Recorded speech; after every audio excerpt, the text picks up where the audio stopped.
ஹல்லேலூயா.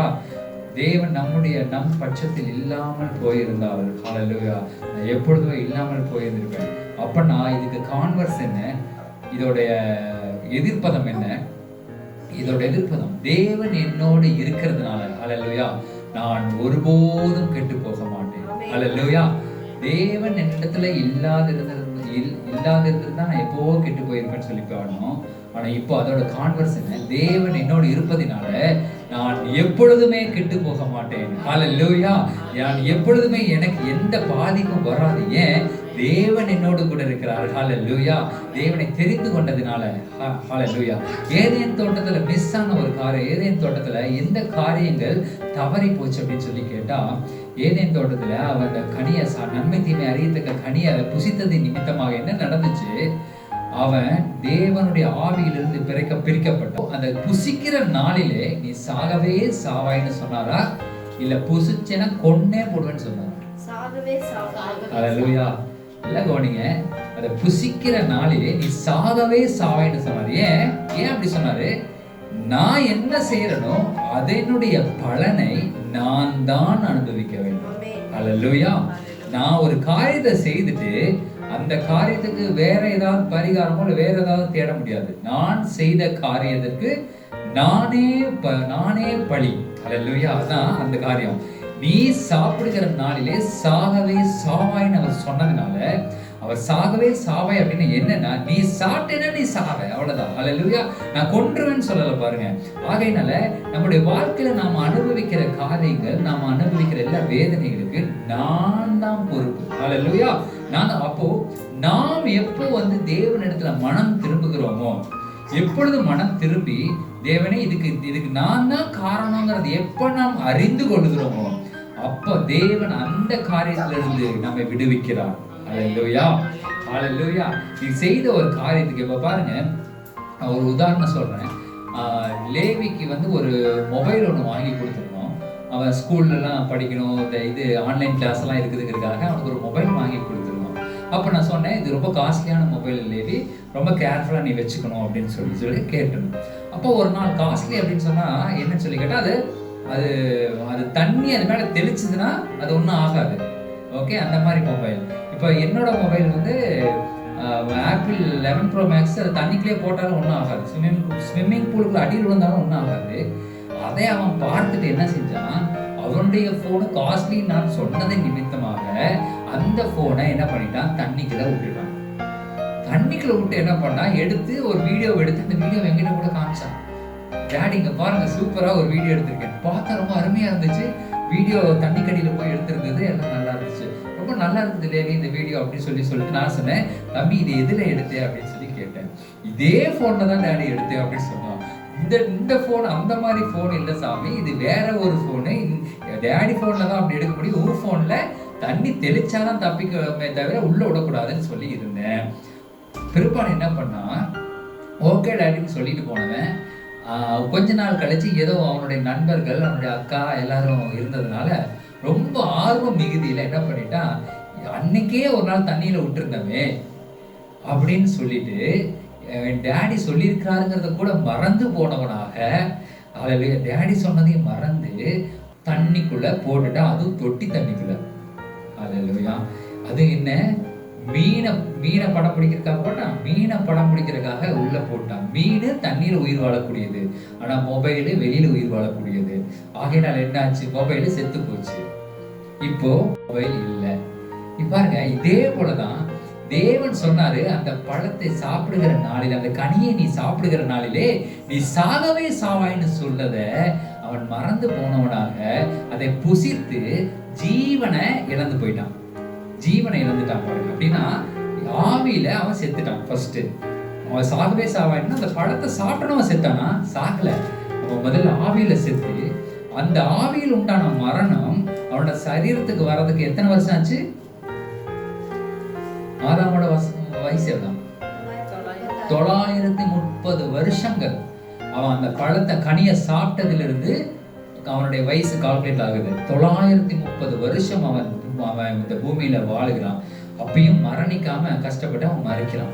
ஏன் அவன் மறிக்கிறான்னு சொல்லி கேட்டா, அவனுக்கு மரணத்தை பார்த்த ரெஃபரன்ஸ் கிடையாது. இதுக்கு முன்பாக யாரும் மரித்து அவன் பார்க்காதனால அவனுக்கு மரணத்தை பத்தின ஐடியா இல்லை. அதனால 930 வருஷம் வரைக்கும் வாழ்றான். அவனுக்கு வியாதி வருது, கஷ்டம் வருது, துன்பம் வருது, கவலைகள் வருது. இதுக்கு முன்னாடி ஏதேன் தோட்டத்துல அது எதுவுமே அவனுக்கு வந்தது கிடையாது. எந்த விதமான வியாதி, வறுமை, கஷ்டங்கள் அவனுக்கு வந்ததே கிடையாது. ஆனா இப்போ எல்லாம் வருது. அப்ப எல்லா காரியங்களையும் அவன் பார்க்கிறான், எல்லாத்தையும் அனுபவிக்கிறான். ஆனா அவனுக்கு மரணம்னு ஒண்ணு வர மாட்டேங்குது.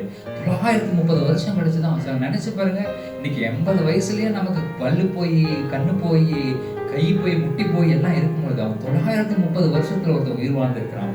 ஹல்லேலூயா. ஒரு காரியம் சொல்றேன் பாருங்க, தேவனுடைய ஜீவனை பெற்றுக் கொண்டிருக்கிற நீங்களும் நானும் நினைச்சா வருஷம் எவ்வளவு வருஷங்கள் வேணாலும் உயிர் வாழ முடியும். ஹல்லேலூயா, ஹல்லேலூயா. நமக்கு அதை குறித்தின, அதாவது வியாதியை குறித்தோ அல்லது மற்ற காரியங்களை குறித்து அவேர்னஸ் நமக்கு எப்ப அதிகமா உருவாகுதோ அப்ப அது நம்மை பாதிக்கும். ஹல்லேலூயா. ஒரு வியாதியை குறிச்சு, ஒரு காரியங்களை குறிச்சு, ஒரு வைரஸ் குறிச்சு, எதை குறிச்சோ நமக்கு எந்த அளவுக்கு அவேர்னஸ் உண்டாகுதோ அந்த அளவுக்கு அது நம்மை பாதிக்கக்கூடியதா இருக்கிறது. ஹல்லேலூயா.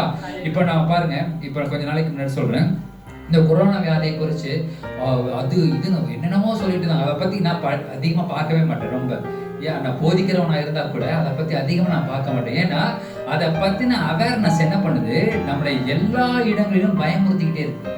யாராவது ஒருத்தங்க இருமிட்டாங்கன்னா அந்த சைடே போவோம், அந்த ஏரியாவுக்கே நம்ம போக மாட்டோம். ஏன்? இருமல் மூலமா பரவுது. கொஞ்ச நாளைக்கு காத்துல பரவுதுன்னு சொன்னாங்க. இப்ப காத்துல பரவுது அப்படின்னு சொன்னா யாருமே வீட்டு விட்டே வெளியே வரல பாருங்க. அப்போ நான் என்ன சொல்றேன், ஒரு காரியத்தை குறிச்ச அவேர்னஸ் நம்மளை பயமுறுத்திக்கிட்டே இருக்கு. எப்ப பார்த்தாலும் பயமுறுத்துது. இதை ஒரு கொரோனா பேஷண்ட் கூட கார்ல கிட்டத்தட்ட 300 கிலோமீட்டர் நான் டிராவல் பண்ணியிருக்கிறேன். ஹல்லேலூயா. டிராவல் பண்ணி கிட்டத்தட்ட ஒரு 4 மாசம் ஆச்சு. அப்ப என்னன்னா, எந்த காரியத்தை குறித்து நீங்க அதிகமா பயப்படுறீங்களோ அந்த காரியம் உங்களை மேற்கொண்டு விடும். ஹல்லேலூயா. நான் ஒரு படம் பார்த்தேன். நான் சிறு வயதுல ஸ்கூல்ல படிக்கும் பொழுது ஒரு படத்துக்கு கூட்டிட்டு போனாங்க. God Must Be Crazy அப்படின்னு சொல்லிட்டு ஒரு படம். அந்த படத்துல அந்த ஸ்கூல்ல கூட்டு போன அந்த சினிமாவில் என்ன நடந்துச்சு, ஒரு காட்டுவாசி தகப்பன் 2 குட்டி பசங்க இருப்பாங்க. அந்த குட்டி பசங்க தொலைஞ்சு போயிடுவாங்க. ஏதாவது சமயம் கிடைச்சுன்னா பாருங்க, அந்த படம் ரொம்ப நல்லா இருக்கும். ஆனா இப்போ கிடைக்காது, கிடைச்சதுன்னா பாருங்க. 2 குட்டி பசங்க மிஸ் ஆயிடுவாங்க, காட்டுவாசிங்க. அவங்க அப்பா தேடிக்கிட்டு ஓடிக்கிட்டே இருப்பார். அந்த படம் ஃபுல்லா அந்த அப்பா ஓடுறதுதான் ஸ்டோரியே. அவங்க அப்பா ஓடிக்கிட்டே இருப்பார் அந்த பசங்களை தேடி. காட்டுவாசி வெறும் ஒரு சின்ன ஒரு இந்தியன் டை தான் கட்டியிருப்பாரு. கட்டிட்டு ஓடிக்கிட்டே இருப்பார். இந்தியன் டைனா ஒன்றும் பயப்படாது, இந்த டைலாம் இல்லை. இந்தியன் டைனா கோமணம், அதை கட்டிட்டு ஓடிக்கிட்டே இருப்பார். அந்த படம் ஃபுல்லா ஒரு மனுஷன் கோமணம் கட்டிட்டு ஓடிக்கிட்டே இருப்பான்.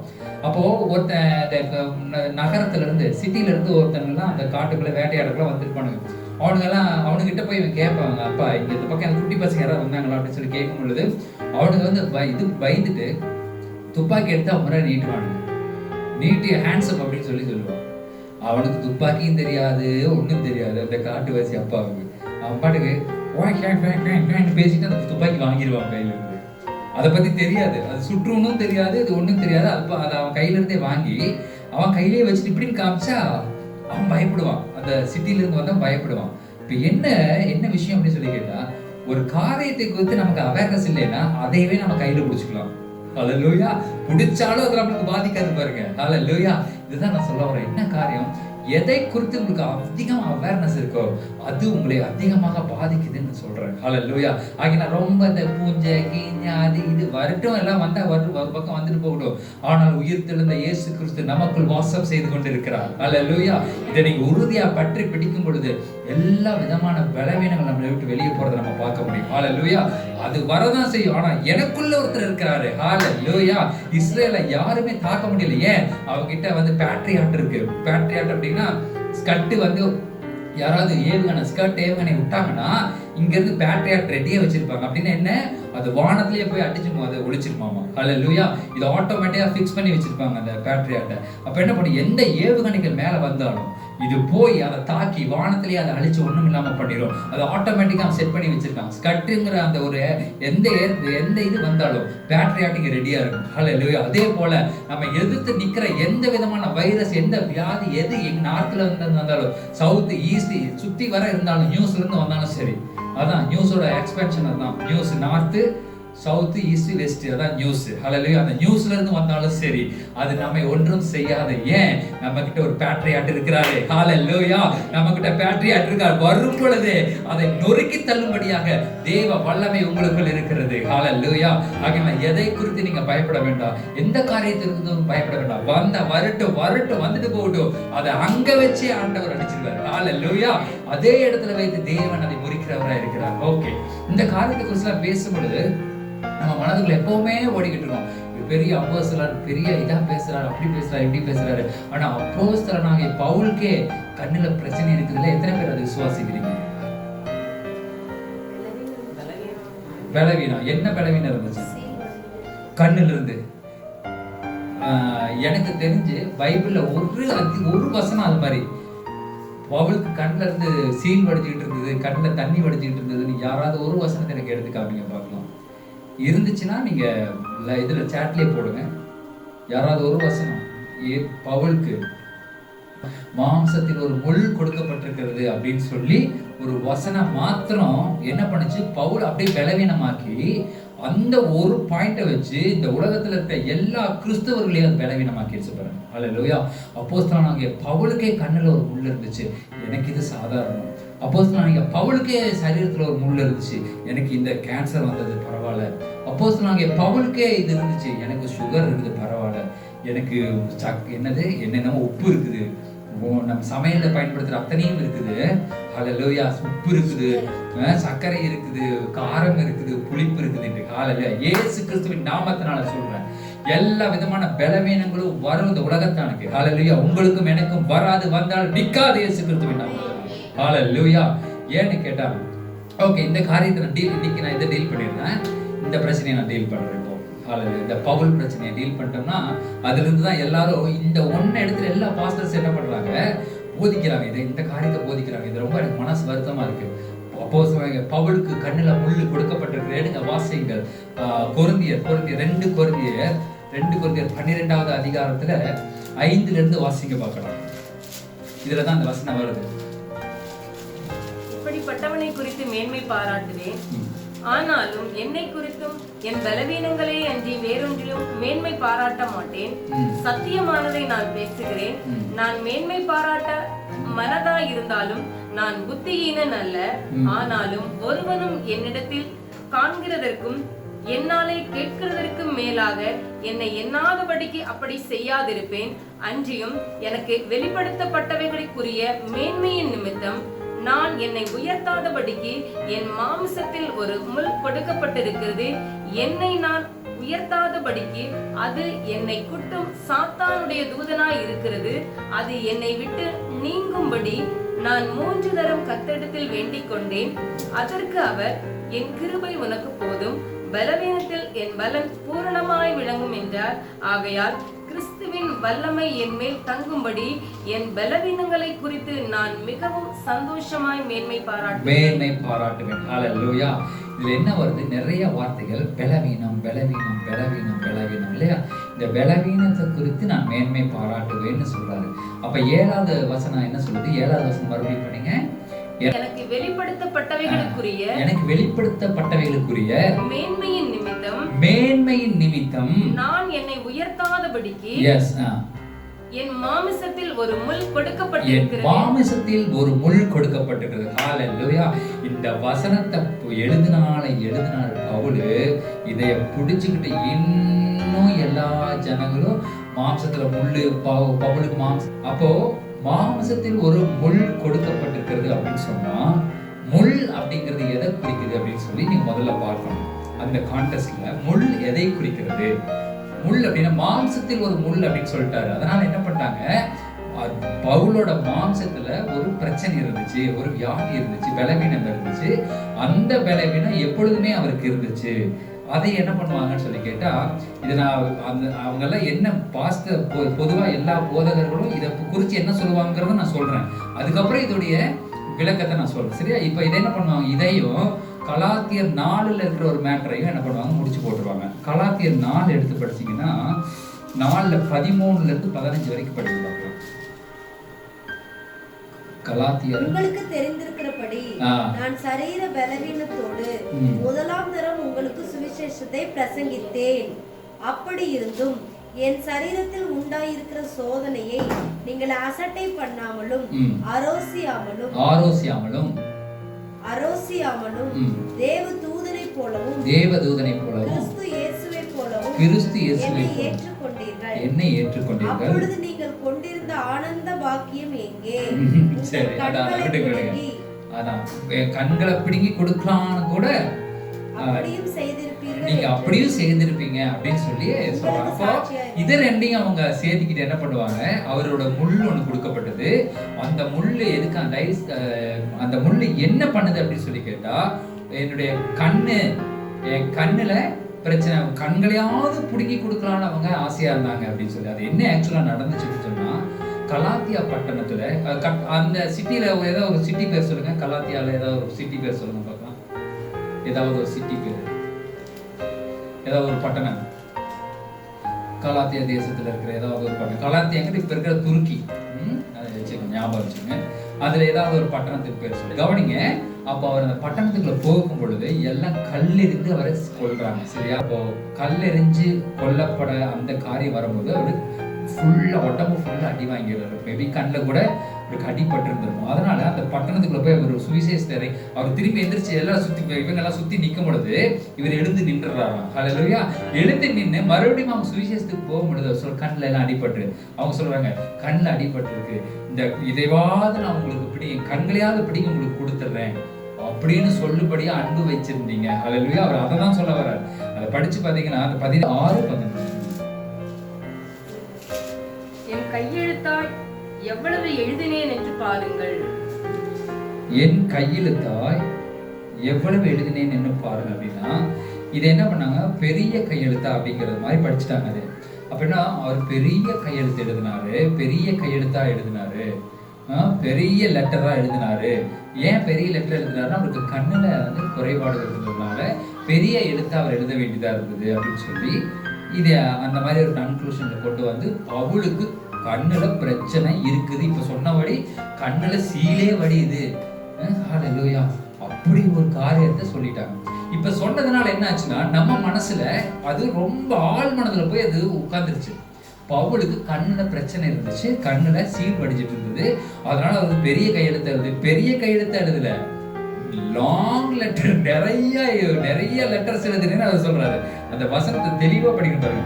ஆகையால் நமக்கு கிடைக்கும் பின்னாடி என் கையெழுத்தாய் எவ்வளவு எழுதினேன் என்று பாருங்கள், என் கையெழுத்தாய் எவ்வளவு எழுதினேன் என்று பாருங்கள்ங்கிற வாசனத்தை எடுத்து இங்க பெரிய கையெழுத்தா எழுதினாராம் அப்படின்னு சொல்லி அப்படி போட்டுட்டாங்க பாருங்க. ஆகையினால என்ன நான் சொல்ல வரேன், அவர் வந்து கண்ணுல பிரச்சனை இல்லை, ஓகே. அப்பனா அது என்னது, அது என்ன, மாம்சத்தில் ஒரு முள் கொடுக்கப்பட்டிருக்குதுன்னு சொல்லியாச்சு. அது என்னது, இதை வந்து முழுசா இந்த செர்மனை தயவு செய்து முழுசா கேளுங்க. கேட்கும் பொழுதுதான் அந்த காரியங்களும் உங்களுக்கு விளங்கும். பாதியில இருந்து கேட்டாவோ இல்ல பாதி வரைக்கும் கேட்டாலோ புரியாது. முழுவதுமா கேட்கணும். தேவன் இந்த காரியங்கள் எல்லாம் வெளிப்படுத்த சித்தமுள்ளவராக இருக்கிறார். பலவீனங்கள் உங்களுக்கும் எனக்கும் வரக்கூடாது, வந்தாலும் நம்ம சரீரத்துல நிற்காது. ஏன்னா உயிர் தெளிந்த வல்லமை உள்ளே இருக்கிறது. இயேசு கிறிஸ்து நமக்குள் மகிமையின் நம்பிக்கையாக வாசம் செய்து கொண்டிருக்கிறார். கொலைசேர் 1:27 இயேசு கிறிஸ்து நமக்குள் வாசம் செய்து கொண்டிருக்கிறார். ஆகையினால நமக்கு பலவீனங்கள் இல்லை, தேவனுடைய சித்தமும் அது இல்லை. ஹல்லேலூயா. அவர் நமக்கு பலவீனங்களை கொடுக்கிறது அவருடைய சித்தம் கிடையாது. எல்லாம் சொல்லுவாங்க தேவ சித்தங்க, அவர் ஏதோ அனுபவிச்சிருக்காரு அப்படின்னு. தேவ சித்தம் அது கிடையாது. ஹல்லேலூயா.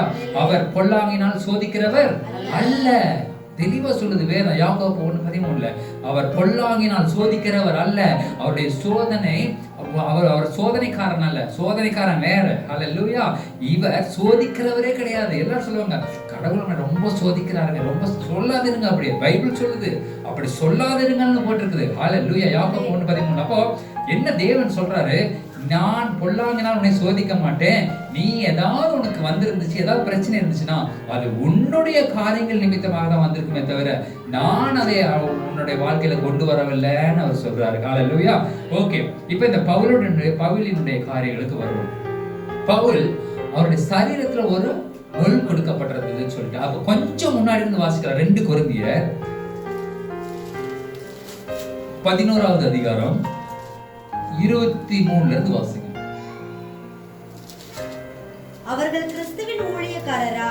நான் அதிகம் புத்தியீனமாய் பேசுகிறேன். நான் அதிகமாய் பிரயாசப்பட்டவன், அதிகமாய் அடிபட்டவன், அதிகமாய் காவல்களில் வைக்கப்பட்டவன், அநேக தரம் மரண அவதியில் அகப்பட்டவன்.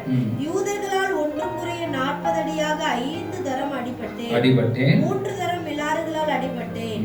1 தரம் கல்லெறியுண்டேன். 3 தரம் கப்பற்சேதத்தில் இருந்தேன். கடலிலே ஒரு ராப்பகல் முழுவதும் போக்கினேன். அநேக தரம் பிரயாணம் பண்ணினேன். ஆறுகளால் வந்த மோசங்களினாலும் கள்ளர்களால் வந்த மோசங்களினாலும் என் சுய ஜனத்தினால் வந்த மோசங்களிலும் அந்நிய ஜனங்களால் வந்த மோசங்களிலும் பட்டணங்களில் உண்டான மோசங்களிலும் வனாந்திரத்தில் உண்டான மோசங்களிலும் சமுத்திரத்தில் உண்டான மோசங்களிலும் கள்ள சகோதரரில் உண்டான மோசங்களிலும் பிரயாசத்திலும் வருத்தத்திலும் அநேக முறை கண் விழிப்புகளிலும் பசியிலும் தாகத்திலும் அநேகருடைய உபவாசங்களிலும் அநேக முறை உபவாசங்களிலும் குளிரிலும் நிர்வாணத்திலும் இருந்தேன். கவனிங்க, எவ்வளவு சொல்றாரு, எவ்வளவு பிரச்சனைகளை சொல்றாரு பாருங்க. அவர் அப்படியே இதுல கப்பல்ல இருந்தாரு, கடலுக்குள்ள 2 நாள் 3 நாள் இருந்திருக்கிறார், நீந்திக்கிட்டே. நினைச்சு பாருங்க, எவ்வளவோ சொல்றாரு. பசி, நிர்வாணம், நாசம், மோசம், பட்டயம் எல்லாத்தையும் சொல்லிட்டாரு. எல்லாவற்றிலும் அவர் ஏதாவது ஒரு பாயிண்ட் என்னுடைய கண்களில் இருந்த பலவீனம்னு ஏதாவது சொல்லியிருக்கிறாருன்னு பாருங்க. இல்லை. என் சரீரத்துல ஏதாவது பலவீனம் சொல்லியிருக்காருன்னு பாருங்க. இல்லை. அவருடைய சரீரத்துல எந்த பலவீனத்தை குறிச்சும் அவரு சொல்லவே இல்லை. எதை குறித்து சொல்ல, மற்ற காரியங்களை குறித்து எல்லாம் இது நடந்தது அப்படி நடந்தது இப்படி நடந்து சொல்றாரே தவிர அவருடைய சரீரத்துல இந்த பலவீனங்களை குறித்து இந்த வசனம் எங்கேயுமே அவர் சொல்லல. அல்லேலூயா. தமஸ்கு பட்டணத்து அரேத்தா ராஜாவினுடைய சேனை தலைவன் என்னை பிடிக்க வேண்டும் என்று பிடிக்க வேண்டும் என்று பட்டணத்தில் அவன் காவல் வைத்து காத்தான். அப்பொழுது நான் கூடையில் வைக்கப்பட்டு ஜன்னலில் இருந்து மதில் வழியாய் இறக்கி விடப்பட்டு அவனுடைய கைக்கு தப்பினேன். ஓகே, கவனிங்க. இப்ப இந்த காரியத்தை குறிச்சு இந்த காரியத்தை அப்படியே மைண்ட்ல வச்சுக்க. இப்ப நான் சொன்ன இப்போ நம்ம படித்த காரியத்தை அப்படியே மைண்ட்ல வச்சுட்டு கேட்டீங்கன்னா, முள் அப்படிங்கிறது அந்த யூதருடைய கான்டெஸ்ட்ல யூதர்களுடைய அந்த முறைமையின்படியாக முள் அப்படின்னா ஒரு நெருக்குகிற ஜனக்கூட்டம். அல்லேலூயா. அவங்களை நெருக்குகிற ஒரு ஜனக்கூட்டம் அப்படின்னா எப்ப பார்த்தாலும் இந்த பரிசேயர் சதுசேயர்லாம் என்ன பண்ணுவாங்க, இவர் எங்க மீட்டிங் போட்டாலும் இவனுக்கு போய் ஃபர்ஸ்ட் டிக்கெட் வாங்கிட்டு முன்னாடி உட்காந்துருது. இவங்க முதல்ல எல்லாம் விளம்பரப்படுத்திட்டு இவங்க போய் முன்னாடி உட்காந்துக்கிறது. எங்க பவுல் போனாலும் மாம்சத்தை நெருக்கும்படியாக. ஹல்லேலூயா. அந்த கான்டெஸ்ட்ல அதை எழுதுறாரு அவர். அப்படின்னு சொல்லி கேட்டா என்னன்னு கேட்டா, சரி இப்போ உங்களுக்கு புரியும்படியா நான் சொல்றேன். எல்லாரும் சோர்ந்து போயிருக்கிற மாதிரி தெரியாது, அதனால நான் புரியும்படியா ஒரு காரியத்தை நான் சொல்லி கொடுக்குறேன் பாருங்க. நம்ம தமிழ் கத்துக்கிறதுக்கு லண்டன்ல இருந்து ஒருத்தர் வராங்க, தமிழ் கத்துக்கிறாங்க. தமிழ்ல ஆயில இருந்து காங்காச்சா வரைக்கும் எல்லாமே கத்துக்கிட்டாங்க. கத்துக்கிட்டு முடிச்சுட்டு எல்லா வார்த்தைகளையுமே கத்துக்கிட்டு வராங்க. ஓகே, இப்போ எல்லா திருக்குறள் கத்துக்கிட்டாங்க, நாலடியார் கத்துக்கிட்டாங்க, புறநானூறு, அகநானூறு, திருவருப்பா, அது இது எல்லா தமிழையும் கத்துக்கிட்டாங்க. ஓகே, இப்போ கத்துக்கிட்டு அவங்களுக்கு தமிழ் இப்ப தெரியுது. சரிங்களா? இப்ப தமிழ் தெரிஞ்சதுக்கு அப்புறம் நான் போய் அவங்க கிட்ட ஷாலு அகிலா ஷாலினி போய் அவங்க கிட்ட பேசிட்டு இருக்கும் பொழுது, ஏங்க அவங்க ஹஸ்பண்ட் வந்து இப்படி இப்படி இப்படி பண்றாருங்க அப்படின்னு சொல்லும் பொழுது, அப்போ ஷாலு வந்துட்டு கல்லானாலும் கணவன் உள்ளானாலும் புருஷன் அப்படின்னு சொன்னா, அந்த லண்டன்ல இருந்து வந்த பெண்மணி தமிழ் கத்துக்கிட்டே இருந்தாலும் தமிழை பத்தி தெரிந்திருந்தாலும் இந்த ஒரு ரீஜனல் லாங்குவேஜுக்கு அவங்களுக்கு அர்த்தம் தெரியுமா? தெரியாது. கல்லானாலும் கணவன் புல்லானாலும் புருஷன் அவங்க சொன்னாங்கன்னா அந்த தமிழ் தெரிந்த ஒரு லண்டன்ல இருந்து வரவங்களுக்கு இது புரிஞ்சுக்க முடியுமா? ஏன்னா இது நம்ம கல்ச்சரல் கான்டெஸ்ட்ல இது நமக்கு புரியும். நம்மளுடைய கலாச்சாரத்தின்படி இந்த வார்த்தைகளுக்கு அர்த்தம் நமக்கு தெளிவா தெரியும். ஆனா என்னதான் தமிழ் தெரிந்திருந்தாலும் அந்த பெண்மணி வந்து இந்த காரியத்தை குறித்து படிச்சிருந்தாலும் இதை சொல்லும் பொழுது அவங்களுக்கு தெரியாது. இதே போலதான் பவுல் எழுதும் பொழுது இந்த முள்ளின் காரியத்தை அவ சரி தெரிஞ்ச விஷயம் தானங்கிறத அப்படியே பிளாங்கா எழுதிட்டு போயிட்டாரு. இதை நம்ம ஆளுக பிடிச்சுக்கிட்டு முள் இருக்கு, சரீரத்துல முள் இருக்கு, முள்ளு மாம்சத்துல எனக்கு ஒரு முள் கொடுக்கப்பட்டிருக்கிறதுன்னு இது டைரக்டாவே இந்த முள்ளுனா என்னங்கிறத போய் தேடி பிடிக்க, அதை எந்த பாஸ்ட் எந்த காலகட்டத்துல பண்ணாரோ தெரியல போதகர் ஒருத்தர், அதை தேடி பிடிச்சு கலாத்தியார்ல 4 இதுக்கு ஒரு முடிச்சு போட்டு பவுலுக்கு கண்ணில் பிரச்சனைன்னு சொல்லி விட்டாரு. தயவு செய்து நான் சொல்றேன், பவுலுக்கு எந்த பிரச்சனையும் சரீரத்துல கிடையாது. அப்படியே இருந்திருந்தாலும் அது இருந்திருக்காது அவரோட சரீரத்துல. ஹல்லேலூயா. அப்போ அந்த முள்ள வச்சுக்கிட்டே இன்னும் தொங்கிட்டு இருக்க கூடாது. எந்த ஊழியக்காரர்களையும் நான் சொல்றேன், விசுவாசிகளையும் சொல்றேன், எந்த விதமான காரியத்தை கொண்டோ இந்த பவுலினுடைய சரீரத்தில் மாம்சத்தில் கொடுக்கப்பட்ட முள் அப்படிங்கிறத தயவு செய்து அதை ஒரு வியாதியாவோ இல்லை அதை ஒரு வேதனையாவோ எடுத்துக்கொள்ள வேண்டாம் என்று இந்த நேரத்தில் நான் அறிவுறுத்துகிறேன். ஹல்லேலூயா. ஆகையினால அந்த முள், சரி முள் இது எந்த ஆதாரத்தால சொல்றீங்கன்னு சொல்லி கேட்கிறீங்க. எடுங்க யோசுவா 23வது அதிகாரம் 23வது அதிகாரம் எடுங்க. யோசுவா 23:13 நினைக்கிறேன். 13 எடுத்து படிங்க. உங்கள் தேவனாகிய கர்த்தர் இந்த ஜாதிகளை உங்களுக்கு முன்பாக துரத்திவிட மாட்டார் என்றும், உங்கள் தேவனாகிய கர்த்தர் உங்களுக்கு கொடுத்த இந்த நல்ல தேசத்திலிருந்து அழிந்து போகும் மட்டும் அவர்கள் உங்களுக்கு கண்ணியாகவும் வலையாகவும் உங்கள் விழாக்களுக்கு சவுக்காகவும் உங்கள் கண்களுக்கு முள்ளுகளாகவும் இருப்பார்கள். முள்ளுகளாகவும் இருப்பார்கள் அப்படின்னு சொன்னா என்ன அர்த்தம்? ஒரு நெருக்கி வருகிற ஒரு ஜனக்கூட்டத்தை குறித்து அவங்க சொல்றாங்க. நீ அவனை ஃப்ரீயா விட்டுட்டேன்னா அவனை நெருக்கி போட்டுருவான். முள் முள் முள் அப்படின்னு சொன்னாவே நெருக்குகிற ஜனக்கூட்டம். அதாவது நல்லா புரிஞ்சுக்கிட்டீங்களா? அப்போ இந்த பவுல் எங்க போனாலும் அவனை நெருக்குகிற ஒரு ஜனக்கூட்டம் இருந்தாங்க. இப்ப அந்த இவங்க சதுசேயர், பரிசேயர், வேத பாரகர்ல என்ன பண்ணாங்க, எப்ப பார்த்தாலும் வந்து நெருக்கி ஊழியம் செய்ய முடியாதபடிக்கு அவனை நெருக்கிட்டே இருந்தாங்க. அப்பதான் அவர் சொல்றாரு, ஆண்டவரே இவங்களெல்லாம் பேசாம அழிச்சு போட்டுட்டீங்கன்னா பரவாயில்லையே அப்படின்னு அவர் சொல்றாரு. பவுல் சொல்றாரு, அந்த ஒரு 2 கொரிந்தியர்ல வர அந்த காரியத்தை சொல்றாரு, ஆண்டவரே இவங்களெல்லாம் நெருக்கி இவங்களெல்லாம் அழிச்சிட்டீங்கன்னா நான் நிம்மதியா ஊழியம் பார்ப்பனே அப்படின்னு சொல்லும் பொழுது அவர் சொல்றாரு, அந்த மாம்சத்துல முள்ளுன்னு வருதுல அந்த இடத்த படிங்க, இப்ப புரியும் அந்த இடம். எனக்கு வெளிப்படுத்தப்பட்டவைகளுக்குரிய மேன்மையின் நிமித்தம், வெளிப்படுத்தப்பட்டவைகளுக்குரிய மேன்மையின் நிமித்தம் தான் அந்த முள் வருது. கவனிங்க, வெளிப்பாடு, அவருடைய வெளிப்பாடு என்ன? வெளிப்பாடு பவுலோட வெளிப்பாடு என்ன சொல்லுங்க பார்க்கலாம். புதிய உடன்படிக்கை. புதிய உடன்படிக்கையின் காரியம் இயேசு கிறிஸ்துவினுடைய ரத்தம் சகல பாவங்களை நீக்கியது அப்படின்னு சொல்ற காரியம் தான் புதிய வெளிப்பாடு. அவருக்கு வெளிப்படுத்தப்பட்ட புதிய உடன்படிக்கையின் நிமித்தமாக தான் அவருக்கு இந்த முள். இந்த கவனிங்க, அந்த இடத்த கரெக்டா படிச்சீங்கன்னா புரியும். படிங்க 17 இந்த 17 படி. அன்றியும் எனக்கு வெளிப்படுத்தப்பட்டவைகளுக்குரிய மேன்மையின் நிமித்தம் நான் என்னை உயர்த்தாதபடிக்கு என் மாமிசத்திலே ஒரு முள் கொடுக்கப்பட்டிருக்கு. இந்த காரியம் இத குறிச்சு எனக்கு பாத்தியா எவ்வளவு ஒரு வெளிப்பாடு, எனக்கு பாத்தியா எவ்வளவு ஒரு வெளிப்பாடுன்னு தன்னை உயர்த்தாதபடிக்கு அவனை நெருக்குகிற ஒரு ஜனக்கூட்டம் இருந்தார்கள். ஹல்லேலூயா. இதுதான் அந்த இடத்துல நல்லா உன்னிப்பா படிச்சீங்கன்னா புரியும். அந்த 7வது வசனத்தை மட்டும் கவனமா படிச்சீங்கன்னா புரியும். வெளிப்படுத்தப்பட்ட வெளிப்பாட்டின் நிமித்தம். ஹல்லேலூயா. இததான் கவனிக்கணும். அப்ப இதெல்லாம் எதிர்க்கிறது யாரு? அந்த புதிய உடன்படிக்கையின் காரியங்களை எதிர்த்ததெல்லாம் யாரு? இந்த பரிசேயர், சதுசேயர், வேதபாரகர்கள் என்ன பண்ணாங்க? இவருடைய புதிய வெளிப்பாட்டை எதிர்த்தாங்க. எப்படி நீ சொல்ல முடியும் இயேசு கிறிஸ்து தேவனுடைய குமாரன் நீ எப்படி சொல்லுகிற? அவருடைய ரத்த சகல பாவங்களை நீக்கணும் எப்படி சொல்ற? அவர் உயிர் தெழுந்தார்னு எப்படி சொல்ற? இப்படின்னு சொல்லி அவங்க நெருக்கிட்டே இருந்தாங்க பாருங்க. அந்த வெளிப்பாடு நிமித்தம் கிடைத்த அந்த நெருக்கத்தை தான் அவர் தெளிவா சொல்றாரு. இந்த நெருக்கம் என் சரீரத்துல ஒரு முள்ளு மாதிரி இருக்குது ஆண்டவரே, அவங்க எல்லாம் நீங்க டெலீட் பண்ணி விட்டுருங்க ஆண்டவரேன்னு சொன்னா, அப்படி சொல்லும்படியா அவன் சொல்லப்படுது. என்ன நடக்குது? அவர் சொல்றாரு, உன் பலவீனத்திலே என் பலன் பூரணமாய் விளங்கும். ஹல்லேலூயா. என்ன சொல்றாரு? நீ பாட்டு ஊழியம் செய்துட்டே இரு மகனே, நீ உன்னுடைய எல்லா பலவீனத்திலே, பலவீனம்னா என்ன? அந்த நெருக்கம் முள்ளு, அந்த நெருக்கத்தின் மத்தியில என் பலன் பூரணமாய் விளங்கும். கூடையில வச்சாது உன்னை காப்பாத்தி வெளியே விட்டுருவேன். ஹல்லேலூயா. இதத்தான் அவர் சொல்றாரு, கூடையில வச்சாது உன்னை தூக்கி வெளியே விட்டுருவேனே தவிர உன்னை நான் கைவிட மாட்டேன். ஹல்லேலூயா. அதுதான் அந்த முள்ளு. ஹல்லேலூயா. ஜனங்கள இருந்து அந்த ஜனக்கூட்டத்தை நெருக்குகிற ஜனக்கூட்டத்தில இருந்து உன்னை வேறு பிரித்து கூடையில வச்சு நீ இறக்கி விட்டுருவேன். ஹல்லேலூயா. உன் பலவீனத்திலே என் பலன் பூரணமாய் விளங்கும். ஹல்லேலூயா. இதத்தான் தேவன் சொல்றாரு. இதை கொண்டு வந்து என்னென்னலாம் முடிச்சு போட்டு எத்தனை வருஷமா நமக்கு சொல்லி கொடுத்து, ஹல்லேலூயா, கர்த்தருக்கு ஸ்தோத்திரம். அதுல ஒரு தெளிவை தேவன் கொடுத்திருக்கிறார். ஹல்லேலூயா. இன்னொரு வசனத்தை கூட வாசிப்பா, எசேக்கியேல் படிக்க முள்ள குறித்து சொல்றேன் இன்னொரு தெளிவுக்காக. எசேக்கியேல் 28 24 படிங்க. 28 24. இஸ்ரவேல் வம்சத்தாரை இகழ்ந்த அவர்களுடைய சுற்றுப்புறத்தாராகிய அனைவரிலும் இனி தைக்கிற முள்ளும் நோவுண்டாக்குகிற நெரிச்சிலும் அவர்களுக்கு இராது.